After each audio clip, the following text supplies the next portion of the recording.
इच्छा परेर हाँसेको हामी एक ट्रक ड्राइभरको सुटिङमा मलेखुमा थियौँ अनि मलेखुको पेट्रोल पम्प छैन गर्मी मौसम गन्जी र हाफ प्यान्ट लगाएर त्यही बाहिर यसो घुमिराखेका थियौँ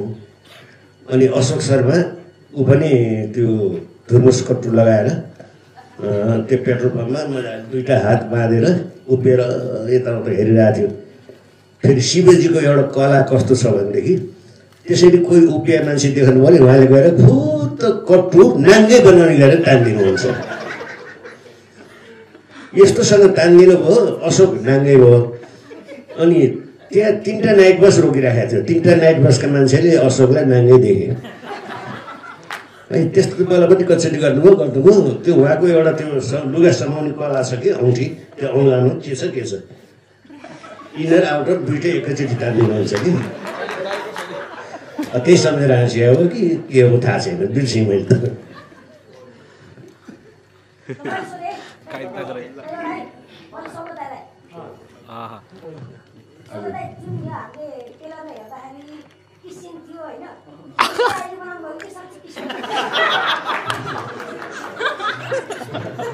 पता लगाऊ इनाम जित्दा होला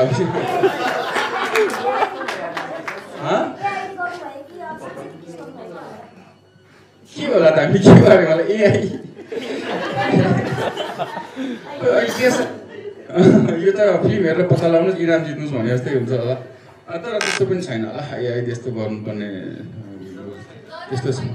होइन त्यस्तो गर्नुपर्ने जस्तो त्यस्तो देखिँदैन सिनको डिमान्ड त एआई गरे पनि तपाईँहरूले थाहा पाइहाल्नुहुन्थ्यो होला फेरि पछि त्यो कुरा आइहाल्थ्यो होला एआई गरेर पनि त्यसरी गर्ने हो भन्ने जस्तो कुरा आउँथ्यो होला होइन त्यो कसैको डिमान्ड नै त्यही थियो होइन त्यो नभइकन फिल्म अब अगाडि बढ्ने अथवा मेरो लाइफमा उतार चढाव कसरी आउँछ त्यो कुराले मलाई के दिन्छ यो सबै कुराहरू छ नि त अनि त्यो झापड नखाइकन चेत पनि त सायद होइन अलिकति गाह्रो थियो होला जस्तो लाग्छ त्यो होइन हुन त्यो एआईको केही व्यवस्था त्यसमा गरिएको छैन तपाईँले देखेको र तपाईँले बुझेको शिव शेट्टी कस्तो हो होइन यो क्यारेक्टरमा उत्रिनको लागि के गर्नुभयो त्यो प्रोडक्सनको टाइममा त्योभन्दा अगाडि अब शिवदाईको विषयमा होइन म अब के दिग्गज व्यक्तित्वको अगाडि म आफूले के भनिराख्नु होइन उहाँको फ्यान हो सानैदेखि बच्चादेखि हेरेर आएको लगभग धेरै फिल्महरू हेऱ्यौँ होला हामीले होइन लास्ट मैले हेरेको हलमै गएर हेरेको चाहिँ ठुल्दाई भन्ने फिल्म हो मलाई एकदमै मजा आएको थियो त्यो होइन त्यो समयमा एक्सन चलिरहेको थियो ठ्याक्क दाइलाई त्यो देख्दाखेरि मजा आएको थियो त्यो चाहिँ म सम्झिन्छु र पक्कै पनि होइन एउटा लेजेन्ड हुनुहुन्छ नेपाली फिल्मको र अब त्यसमा काम गर्ने भन्दा म अगाडि पनि भनिसकेँ होइन म दुरुस्त उहाँकै अथवा कुनै समयमा शिवदाईकै विषयमा फिल्म यदि बन्नेको खण्डमा त्यस्तो छ भने चाहिँ पक्कै पनि त्यसमा मेरो अर्कै रूप शिवदाई जस्तो डान्स पनि त्यस्तै भनेर तपाईँले हेर्न पाउनुहुन्छ होला होइन तर यो चाहिँ जस्ट नक्कल हो उहाँको एउटा फ्यान हो जो माथि अघि पनि भने कन्फिडेन्स छैन तर ममा अड्किन्छ अहिले पनि कुरा गर्दाखेरि होइन राम्रोसँग बोल्न सक्नु त्यस्तो केटा हो जो चाहिँ नि शिवदाईको फ्यान हो तर के कारणले गर्दाखेरि ऊ कसरी भाइरल हुन पुग्यो र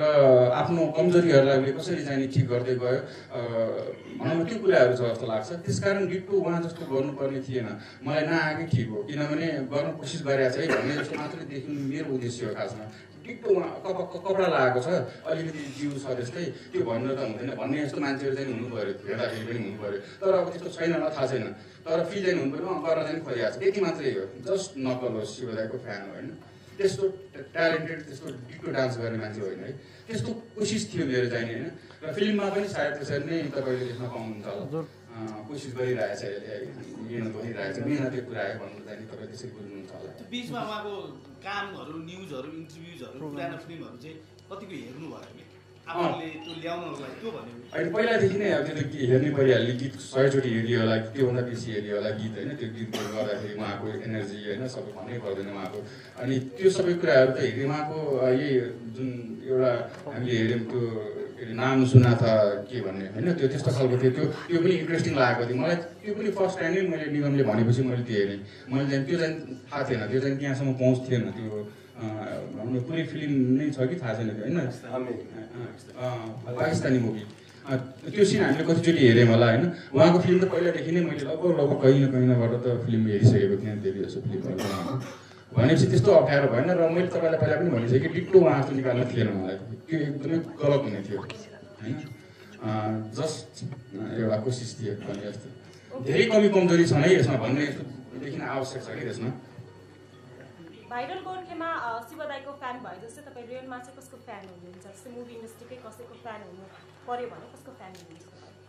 मैले चाहिँ सबैबाट सिक्ने मौका पाएको छु हेर्नुहोस् उहाँको एनर्जी मैले अरूबाट पाउँदैन होइन अरूको के चिज मैले उहाँमा पाउँदैन होइन मेरो लागि सबैबाट राम्रो राम्रो चिजहरू के छ त उहाँको बेस्ट चिज भनेर चाहिँ म आफूले कोसिस गर्ने हो त्यसमा होइन त्यो अनुसारले अब भनौँ न धेरैजनाको म फ्यान छु धेरैजनाबाट म सिक्ने मौका पाएको छु जस्तो लाग्छ र शिव दाइको त भन्नै पर्दैन होइन त्यो सायद यो कामले पनि देखाउँछ होला कि मैले त्यो रूपमा चाहिँ नि सक्दो कोसिस गरेको छु कि उहाँको सच्चा फ्यान भनेर देखिउँ भन्न चाहिँ कोसिस छ यसमा अमित दाइलाई सोधौँ न नाकापछि चाहिँ तपाईँ फिल्म बनाउने नबनाउने भन्ने कुरामा एकदमै कन्फ्युज हुनुहुन्थ्यो अब यो भाइरल गोर्खेमा केले तान्यो तपाईँलाई किन चाहिँ नाकापछि लामो समयपछि फिल्म बनाउनु पर्छ भन्ने कुरा चाहिँ कहाँबाट आयो तपाईँको निगम र म एकदमै पहिलादेखिको मित्र हौँ हामी होइन अनि सड्के 1 गर्दादेखि नै म निगमको एकदमै ठुलो फ्यान नै हो होइन एक तरिकाले डिरेक्सनमा स्क्रिप्ट वाइज होस् जेसुकै होस् नाटकपछि मैले अब छुट्टै गरेँ त्यो आफ्नो ठाउँमा छँदैछ तर हामी फेरि पछि आएर निगमको प्रोजेक्ट निगमले मलाई ल भिएफएक्स खासमा त म भिजुअल इफेक्ट्सको साइडबाट एन्ट्री गरेको थिएँ निगमले यो फिल्ममा चाहिँ एकदमै गाह्रो खालि भिएफएक्सको पार्टहरू छ अनि त्यसको लागि चाहिँ मलाई रेस्पोन्सिबिलिटी निगमले दिएको थियो अब त्यहाँबाट म एन्ट्री हुँदै पछि प्रोजेक्टमा नै एकदमै एज अ प्रड्युसर भएर नै काम गर्न इन्भल्भ हुँदै गएँ म र हाम्रो सहकार्य पोसिबल भयो पछि आएर चाहिँ अब नाकापछि फिल्म बनाउने कुरामा चाहिँ अब स्क्रिप्टिङमै छौँ एउटा हामी रक्तचन्दन भन्ने स्क्रिप्टमा धेरै भयो यो स्क्रिप्टिङमा भएको म पनि अब तयार हुँदैछ अब यो भाइरल गोर्खेपछि हेरौँ मिलाउँदैछौँ हाम्रो प्रोजेक्टको लागि टाइमिङहरू थ्याङ्क यू सृष्टि दिदीलाई मेरो प्रश्न कतिको कम्फर्टेबल हुनुहुन्थ्यो यो स्क्रिप्ट आइसकेपछि स्क्रिप्ट पढिसकेपछि या भनौँ क्यारेक्टरमा सौगात दाइ हुनुहुन्छ भनेर सुन्दै गर्दाखेरि कतिको कम्फर्टेबल फिल गर्नुभयो यो स्क्रिप्टमा काम गर्छु है भन्ने खालको किनभने त्यो टाइममा तपाईँहरूको ब्रेकअपको न्युज पनि एकदमै धेरै आइरहेको टाइम थियो त्यसैले मैले जोडिहालेँ कतिको कम्फर्टेबल हुनुहुन्थ्यो होइन कम्फर्टेबल त बिसाइड्स त्यो रिलेसनसिप भन्दा पनि I think as an actor काम गरिसकेपछि अनि अल्सो त्यो एक किसिमको कम्फर्ट त already not just with Saugat दाइ होइन निगम दाइ राजाराम मामा सबैजनासँग थियो अनि त्यसलाई चाहिँ अब आई थिङ्क अलिकति सेपरेटली नै हेर्नु पर्थ्यो अनि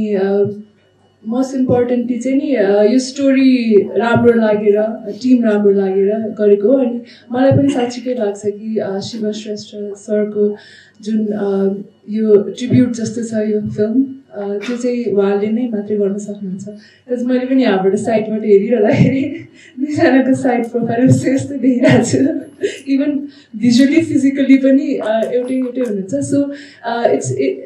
it wasn't about me or our relationship, it's bigger than that, so त्यही भएर हजुर मलाई एउटा क्वेसन सोध्न मन लाग्यो कि यो फिल्म धेरै पहिला नै एकदम भाइरल तरिकाले आक्रामक तरिकाले प्रचारमा आयो रिलिज डेट पनि तोक्यो त्यसपछि कहाँ हरायो कि फेरि 81 आयो किन हरायो त्यो जान्न पाए हुन्थ्यो निर्माता निर्देशकबाट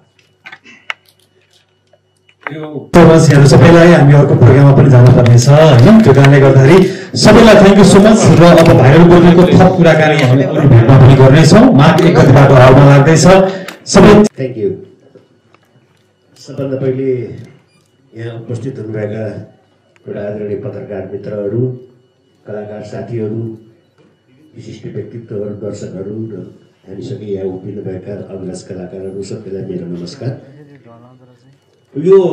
भाइरल गोर्खेको सुटिङ चाहिँ नि मेरो पार्ट चाहिँ नि एउटा काठमाडौँमा भयो अर्को लमजुङ जिल्लाको भुजुङ गाउँमा भएको हो मेरो चाहिँ नि अरूहरू पनि धेरै भएको छ तर गोर्खा पनि भएको छ काका भएको छ अन्त एउटा रमाइलो कुरो त्यत्रो फिल्म सुटिङ गर्दाखेरि शिव बाको अनुहार मैले आजै मात्रै यहाँ देखेँ होला हाम्रो भेटघाट भएको थिएन, त्यसैले उहाँ खेल्नु भएको छ कि छैन नि मलाई थाहा छैन। खेलेको छु त भन्नुभयो, बिहाइन्ड द स्क्रिन खेल्नु भएको छ कि त्यो पनि थाहा छैन, स्क्रिनमै हुनुहुन्छ अरे। सुटिङको क्रममा पनि रमाइलो भयो। भुजुङ गाउँ अलि विकट, अब होमस्टेमा बस्नु पर्थ्यो। त्यस्तो ठाउँमा गएर नि हाम्रो निर्माताहरूले निर्देशकहरूले कति राम्रोसँग सफलतापूर्वक आफ्नो काम सम्पन्न गरेर आउनुभयो, त्यसको लागि तपाईँहरूलाई धेरै बधाई छ। अनि अब फिल्ममा त खेलियो, अनि सौगातजी सृष्टि दुवैजनालाई बधाई। एउटा हट सिन पनि हेरेँ मैले, तर जिन्दगीमा मैले यत्रो फिल्म खेलेँ त्यस्तो हट सिन मेरो भाग्यमा कहिले पनि परेको छैन। मैले त खालि उठपटेको मात्रै हुन्छ, त्यस्तो रमाइलो सिन आजसम्म परेको छैन लाइफमा। अब बनाउनु भयो भने विचार गर्नुहोस् होइन। अनि हामी भुजुङ जाँदाखेरि सृष्टि म हामी 3 जना एउटा गाडीमा गएको थियौँ। सौगातजी अगाडि पुगिसक्नु भएको थियो, अनि बाटोभरि नि रमाइलो भयो। यस्तै हो, हामीले फेरि रिसुट पनि गऱ्यौँ, अनि धेरै गरेका छौँ। जे होस्, माघ 1 गतेदेखि चल्ने यो भाइरल गोर्खे सबै दर्शकहरूको ध्यानमा पुगोस्, मनमा पुगोस्, सबैलाई हेर्न आतुर होस्, यो शुभकामना व्यक्त गर्छु। र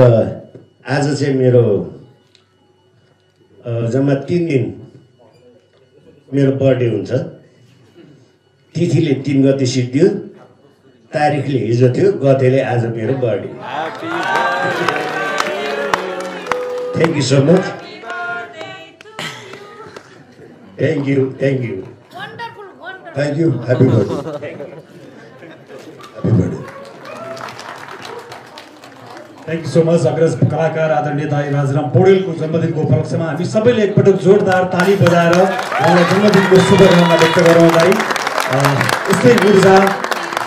अझ रहिरहोस्, लामो समयसम्म क्रियाशील भएर नेपाली चलचित्रहरू खेलिरहन सक्नुहोस्। धेरै धेरै शुभकामना, सुस्वास्थ्य एवं दीर्घायुको कामना पनि गर्न चाहन्छु। अब गोर्खे र मिस गीताञ्जलीको कुरा सुन्ने। हराउनु त हराएको होइन, खासमा हाम्रो यो प्रोजेक्टमा चाहिँ भिएफएक्सको कामहरूले यो क्लाइमेक्सको पार्टहरू एकदमै टफ थियो। सो टाइम लिइरहेको थियो हामीहरूले। अनि त्यसको लागि सूचना नै हराएको,